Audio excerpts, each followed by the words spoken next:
This is the first generation of Audi S8, and in this video I'm going to tell you exactly why you need to move quickly and buy one of these things now before it's too late. Most modern performance cars, such as the current generation of S8, are turbocharged, whereas this original one is naturally aspirated. So it's a 4.2 litre V8, and in the case of this particular car, 5 valves per cylinder, which gives you a total of 40 valves in this engine. It puts out 360 horsepower at a lofty 7,000 RPM. Peak torque of 430 Newton meters doesn't come in till 3,400 RPM. It's supposed to do 0 to 60 in 6.6 seconds, but I'll find out exactly what it does in reality when I launch a bit later on in this video. Top speed limited to 155 miles an hour. This engine is lovely. It's so responsive, being naturally aspirated. So you flex your foot and you can just feel it pick up instantly.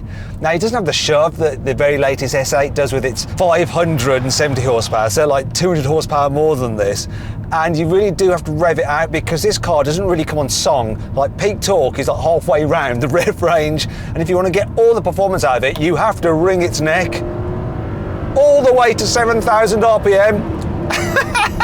And that just feels a little bit naughty in a big limousine such as this. You know, that's the kind of thing you do in a two-seater sports car, not a luxury barge. It's nuts, but that adds to the character. And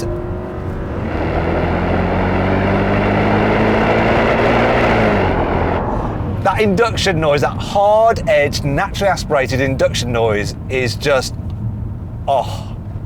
Back in the day, Audi didn't mess about with soft limiters and you could just rev their cars out when they're stationary. And this car sounds particularly good when you rev it. Just have a listen to this.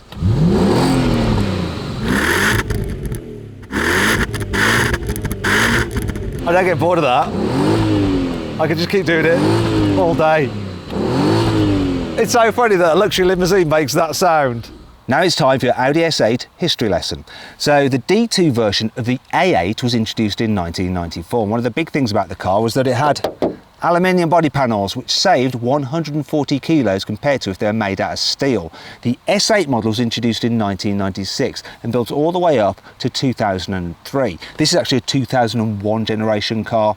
In 1999 there was a facelift, so some design changes. Also, the engine went from 4 valves per cylinder to 5 valves. As a result, horsepower went up from 340 to 360 horsepower. This car, when new, will have been £60,000. However, if you want one of these with about 70,000 miles on the clock, you're looking at £15,000. This one has done over 160,000 miles, so it would be quite a bit cheaper, maybe about £10,000. But they are going up in value, so move quickly. Now, if you are thinking about buying an old S8 or any used car for that matter, you need to get its history checked. And to do that, I recommend you check out my friends at Car Vertical. I'll put a link in the description and the pinned comment. And if you use the discount code Watson10, you'll get 10% off. Now, the good thing about Car Vertical is that as well as checking if a car's got a murky past, such as it's been stolen, it's been written off, it's got outstanding finance on it, or the mileage is dodgy, you can also check to see if it's been damaged and repaired. So for some cars, they actually have some photos of damaged cars and you can see before and after. So if a car's been damaged, then repaired and put back on the road. Now, you might have no idea that a car has had this done to it that you're thinking of buying, and it could make you change your mind. So if you're thinking about buying a used car, get its history checked with Car Vertical. It doesn't really matter which angle you look at it from, front, side or the rear. This generation of Audi A8 is so elegant. Well, apart from this horrible GPS antenna on the boot lid. Anyway, the S8 adds the S8 badging there and these twin chrome exhaust pipes, which of course are real. The S8 sits lower to the ground than the standard A8 to give it a more sporty stance. It also gets unique 18-inch alloy wheels, and my favourite bit, the metal door mirrors. That's just so classy. Here at the front, you've got a deeper bumper with this extra intake there and chrome surround, plus you've got an S8 badge as well. But really, that's it. I mean, this is a proper sleeper. Those who know, know. Those who don't just go, what the heck went past me? The S8 uses Audi's Quattro all-wheel drive system, which has a torque-sensing central differential for permanent four-wheel drive. It also has a 5-speed ZF torque converter automatic gearbox. By the way, if you haven't done so already, make sure you subscribe to this channel and hit the bell icon to turn your notifications on. The more subscribers I get, the more it'll let me know that you want videos such as this. Not gonna lie, this automatic gearbox is probably my least favourite thing about this old S8. It's generally okay when you're just mooching a band, it slushes the gears together. Well, it really slushes the gears together. However, if you want to have a little bit of fun, you're going to put it into sport and it will hold onto gears for longer. But it doesn't always make the best choices. Like, I want to get on it. No, you should have kicked down there. When you kick down, there we go, finally, got it. And then we're off. Now you might think, okay, I'm going to take charge of things. I'm going to now put it into manual mode. So you can use the shifter, but the way it works is sort of the wrong way round. You know, like in a racing car, you pull towards you to shift up. In this, you push away from you to shift up. Shift up. That just seems odd. Yeah, that's very odd. And so you can use the steering wheel buttons instead. They're rocker switches, so forward again to go up a gear and back to go back a gear, and you can operate on right or left side of the wheel. And the thing with that is that while it does work, just seems a little bit odd, a little bit uninvolving. Paddles just feel so much better. You can see why companies such as Porsche and Audi just ditched this idea in favour of paddles. It's not great, and neither is the response of the gearbox when you do take control yourself. So I'm going to show you now. We're accelerating. I want to shift up. Press. Change. And again, press up. Change. I think what's also a bit weird is the fact that it actually changes down quicker than up. See? It's better at going down the gearbox than up it. I'll tell you what, automatic gearboxes have come a long way in the past 20 years. They're way better now. The S8 uses double wishbone suspension at the front, multi-link at the rear, which is exactly the same as the normal A8. However, it sits 20mm low to the ground and has stiffer spring rates and damper settings, plus it's got beefier anti-roll bars. The way this car handles is dictated by three things: its length, its weight, and the fact that the engine is slung out way ahead of the front axle. And that means understeer. If you go into a bend a little bit too hard, it's going to start pushing wide. It really does. Whoa, whoa, whoa, it starts to push wide. So you have to manage that. So don't do that at all, right? You need to change the way you drive this thing if you want to go quick. Instead, get your braking done nice and early, then simply roll into the corner, take it steady, and get on the power early. That's it. And let that Quattro all-wheel drive system just catapult you out the bends. Then you can get into a bit of a rhythm with it. So braking early, rolling through, easy does it, don't understeer too much, floor it, off we go. And you can bother some modern sports cars with it just because of the pace. Now, actually on sweeping roads, I can't criticise it at all. It's really good for those, super composed, flows down the road brilliantly, and you can do it at great speeds. Good at sweepers, not so good at the tighter bends, but you can work around it. This car weighs in at 1,750 kilos, which is quite a lot lighter than the 2.2 tonnes that the current S8 weighs. However, its brakes are quite a bit smaller, so you've got 345mm discs up front, gripped by 4 piston calipers, and only 280mm discs at the rear, gripped by a single piston caliper. The brakes on this car are actually really good. Nice, smooth, progressive, and plenty of stopping power. So let's actually see how good they are at stopping this car. I'm going to do a brake test from 60 miles an hour. Here we go.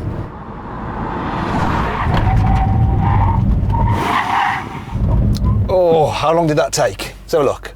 37 metres. That isn't great.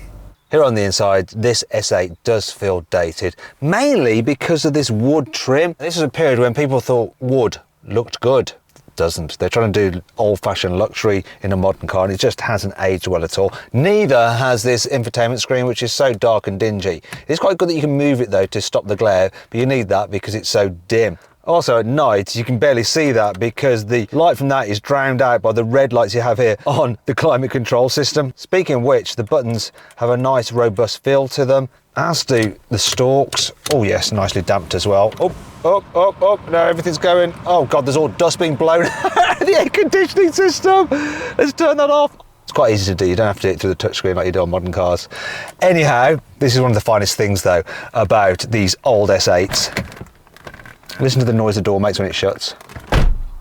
That is solid. I also like this, the glove box, the way it opens. Look at that, it's like a drawer rather than a box, isn't it? Though, I don't know what this is all about. So, yeah, that's fine, it's what I expected. You won't expect this though. Surprise! Why is that spring loaded? Whose idea was that? It's just going to chuck your phone into the footwell. That's nuts. In here you got a cup holder, which is kind of handy. It's the only cup holder in the car. It's just about big enough for a can. And here, probably what was blown all over me, is your ashtray and a cigarette lighter. Essential in the early noughties. Seats, they're not seats, they're armchairs. Really, really comfortable. Perfect for just wafting about in. This is just the same as the normal A8 really though, apart from one thing, the S8 badge there on the rev counter. That's basically it. You could only get this generation of S8 in normal wheelbase. You couldn't get it as a long wheelbase model, but there's still enough room back here.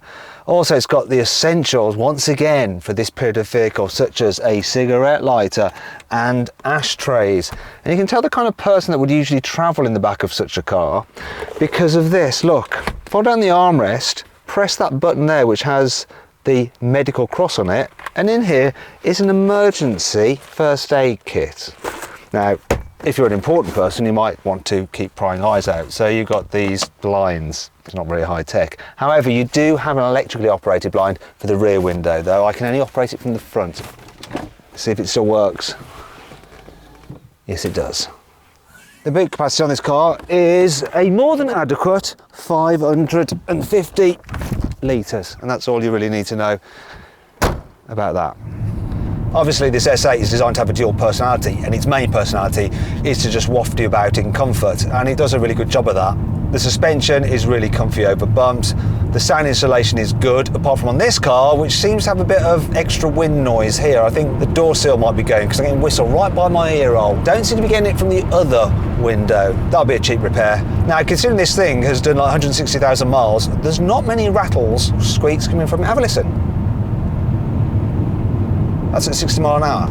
You notice it a little bit when you're going through towns over bigger bumps. They'll rattle from behind the dash. Bits of trim just rubbing together and like squeaking like you got mice somewhere in your glove box. But really, considering the age and how many miles it's done, it's really holding up well.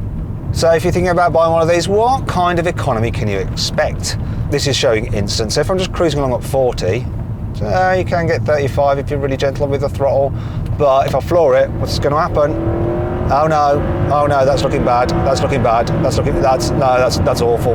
Do you know what? I think you're going to average about 20 miles per gallon. You'll get better economy out the modern S8. Finally, let's launch the S8 to see how quick it is from 0 to 60 miles an hour using my specialist timing gear. We're going to put the stability control off. We won't have any wheel spin and we don't want it bogging down. So I'm going to brake boost it. Oh, it's really trying to push through the brake. Come on. Revving all the way out to just over 7,000 RPM. Slow gear change though. 6.79 seconds. It's not bad for an old girl. Overall then, the D2 S8 is a great modern classic. It's super cool to look at. It's very elegant, very comfy to drive, yet has decent performance. It'll put a smile on your face. There are a couple of things you need to watch out for though if you're buying one. One is the automatic gearbox. If it clunks when changing gear or sometimes seems to miss a gear, it could mean that the torque converter's failing, and that's a £3,000 fix. Also go through all the electrics and make sure they work, because that can be costly as well. And as ever, if you're thinking about buying a used car, make sure to check its history with my friends at Car Vertical. Link in the description and in the pinned comment. Anyway, I hope you enjoyed the video. Let me know some other modern classics you'd like me to review in the comments. I'll go through them and try and make it happen. And don't forget to subscribe to the channel by clicking on that box there. And if you want to watch some more videos, you just click on those windows there. Thanks for watching.